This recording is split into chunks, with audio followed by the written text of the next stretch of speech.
which had you potentially fighting Jaron Boots Ennis in a Hmm. title unification bout. And that's a bout that obviously had the boxing world buzzing, myself included. And you guys were in negotiations, and supposedly it fell apart. Now, Hmm. champ, I know the business of boxing, so I understand fully. But for my viewers out there, explain what happened in that negotiation. For the magnitude of the fight, they really wasn't trying to pay at all.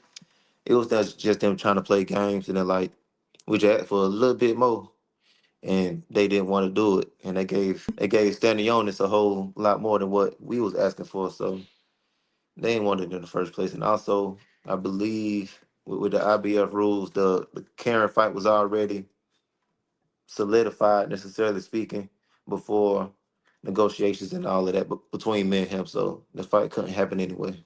I do think that obviously, yeah. I mean, I think that they should make it worth your while. There are a bunch of different fees that obviously you would have had to pay. I think you would have had to pay Top Rank a fee to be able to cross over. Was that correct? Yeah, definitely had to pay them a fee. Yeah, and Pops wanted you to get your just due. So I totally understood it, but there were fans that were going berserk over it. They were saying that why didn't Brian Jr. take that fight, regardless of the money? It was a legacy fight. You know, you could have beaten Boots Ennis and then potentially make double the amount, down the road. What do you say to those fans that don't understand why you made that business decision?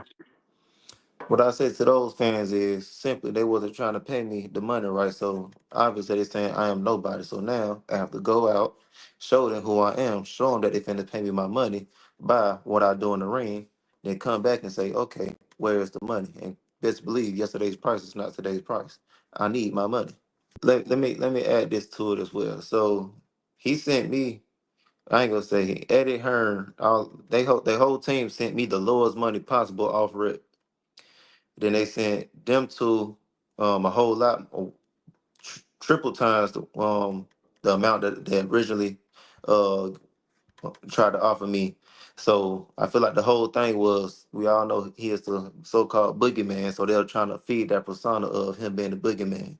Right after the whole situation, they sent Charles Conwell at 154 a low ball contract as well. He denied it. So now guess what? The boogeyman name is even more amplified.